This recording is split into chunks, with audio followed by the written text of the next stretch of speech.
Hey, Kevin, first of all, for you, just your thoughts after getting a chance to watch the film back from Saturday's loss.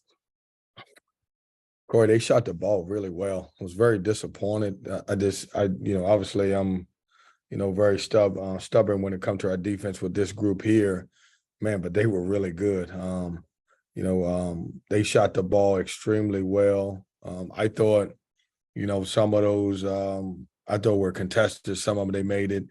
They came out and played well. It was weird because, we'd had 2 or 3 games this year where I thought we played that well, and they, obviously that was the game that someone played that well against us. And so, yeah, could we have been better? Absolutely. Do we have to do a better job in that area? Absolutely. But I will say give Clemson a lot more credit than I thought after watching the game. And Kevin, one of the early marquee wins for this team, obviously back in January, was beating Duke at home. How different does this Duke team look from what you've seen, and how different is it playing on the road at Cameron Indoor, a place where they're 15-0 so far this season? Well, John's done a really good job with his team. It's a completely different team.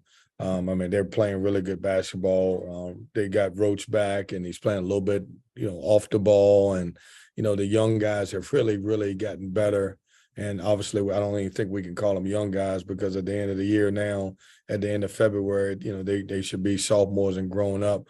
But they've gotten a lot better, and they really, really, obviously, as you said, 15-0 at home. They're really good at home also. Thank you, Kevin. Thank you. James Henderson, go ahead. Hey, Kevin, hope you're doing well. I don't know if you have an update on Jack, but can you just discuss what he was giving you when he had returned? I know you had started to ramp his minutes up a little bit. I don't have an update. He'll be a game by game situation. I couldn't tell you whether he's playing or not tomorrow, or when he will play, or if it's in the ACC tournament. But what he gives us is obviously, and it's so funny, when he started playing again, you realize it, how well he really rebounds the basketball.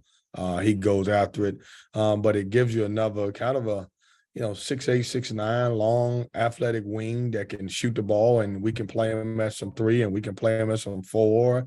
His ability to shoot the ball kind of helps our team because it opens up a little bit more of the posting for DJ Burns, and we're allowed to switch a lot of screens with him because his ability, to keep some smaller guys possibly in front of him. So we'd love to have him on the court. I think, Ernest and Greg have done a great job by him being out, but we do need another guy to kind of add to our rotation that would certainly help us out a lot.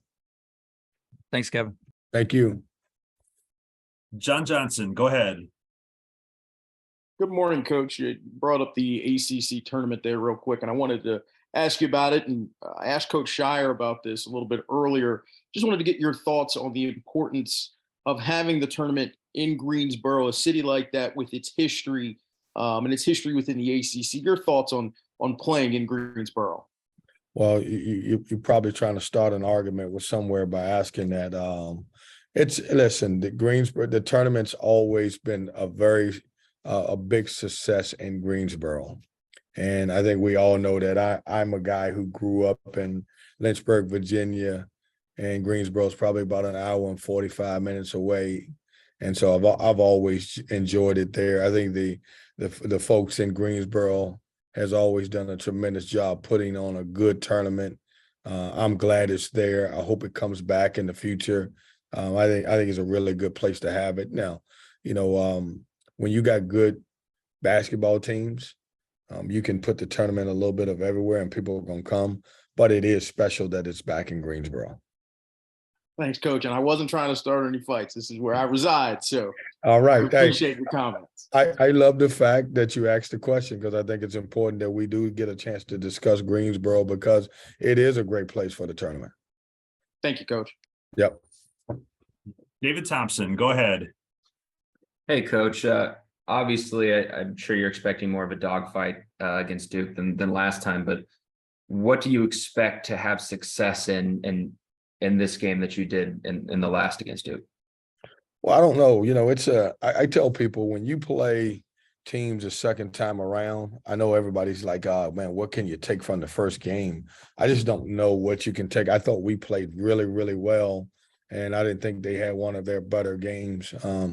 But we've got to come out and be NC State, and I'm sure Duke's got to be Duke, and obviously try to play with a lot of confidence. And I will tell you that when you watch them on tape, they're a completely different team. You can actually, I haven't even spent a lot of time on the last game that we played because they're different in a lot of ways, and they're scoring the ball, they're defending well.